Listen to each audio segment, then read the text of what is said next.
கர்த்தருடைய நாமத்துக்கு ஸ்தோத்திரம் உண்டாவதாக. இயேசு கிறிஸ்துவின் ரகசிய வருகை எப்போ வேண்டுமென்றாலும் நடக்கலாம், வரலாம்.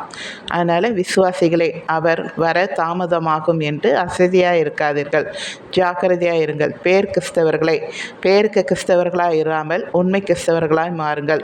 கிறிஸ்துவை உங்கள் வாழ்க்கையில் நீங்கள் தரித்து கொள்ளுங்கள். ஓ பரிசுத்தவான்களை, இன்னும் பரிசுத்தமாகுங்கள். உலகத்திலும் கிறிஸ்தவனாகவும் வாழ்ந்து கொண்டு இருக்கிற, அதாவது அனலுமின்றி குளிருமின்றி வாழ்ந்து கொண்டு இருக்கிற, நிர்விசாரமாக இருக்கிற, இரு வழியில் நடந்து கொண்டு இருக்கிற கிறிஸ்தவனை, உன்னுடைய ஓட்டம் எதை நோக்கி ஓடிக்கொண்டு இருக்கிறது? அந்த வழி பாதாளை நோக்கி ஓடுகிற வழி.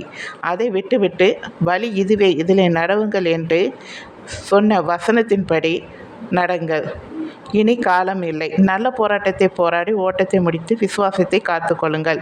நீதியின் கிரீடம் உங்களுக்காக வைக்கப்பட்டு இருக்கிறது.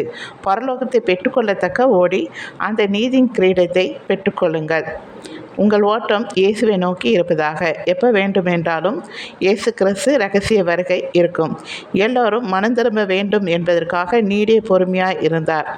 இதை பயன்படுத்தி கொள்ளுங்கள். ஓ உபத்திரப்பட்டவர்களை, உங்கள் துக்கம் சந்தோஷமாக மாறப்போகிறது. கலங்காதீர்கள். ஓ உண்மையுள்ள கிறிஸ்தவனை, நீங்கள் வாழ்ந்த வாழ்க்கைக்கு பலன் கிடைக்கப் போகுது. அதனால் நீங்கள் கர்த்தருக்குள் களி கூர்ந்து சந்தோஷமாயிருங்கள். நீங்கள் தேவனுடைய ராஜ்யத்துக்குள் பிரவேசிக்க போகிறீங்க, அப்படிதானே? அல்லேலூயா, ஆமென். பிடித்திருந்தால் லைக் பண்ணுங்கள், மற்றவங்களுக்கு ஷேர் பண்ணுங்கள். தேங்க்யூ.